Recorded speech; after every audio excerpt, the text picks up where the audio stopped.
आज जिस तरीके से अबू आज़मी को ये विधानसभा के अधिवेशन से सस्पेंड किया है महाराष्ट्र गवर्नमेंट ने, मैं महाराष्ट्र की गवर्नमेंट को और एक विनंती करूंगी, जिस तरीके से अबू आज़मी को सस्पेंड किया उसी तरीके से संभाजी नगर में जो आज भी औरंगज़ेब की कब्र है उसी तरीके से उसे उखाड़ के ये महाराष्ट्र से बाहर कीजिए। जो औरंगज़ेब की बातें करते हैं, जो औरंगज़ेब को अपना सो कॉल्ड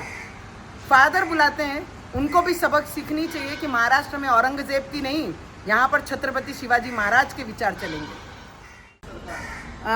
आमची देवेंद्र फडणवीसजींची सरकार ज्या पद्धतीची आज अबू आझमीनी जे औरंगजेबच्या बाजूनी एक चांगला राजा म्हणून त्यांनी पूर्ण राज्य चालवलं, प्रशासन चालवलं, असा जे स्टेटमेंट दिला, आज त्या स्टेटमेंटचे अगेन्स्ट जाऊन त्या अबू आझमीला अधिवेशनातून बाहेर करण्याचं काम आमचे देवेंद्र फडणवीसजींची सरकारने केलं आहे। आणि आमची सरकारला अजून एक विनंती आहे,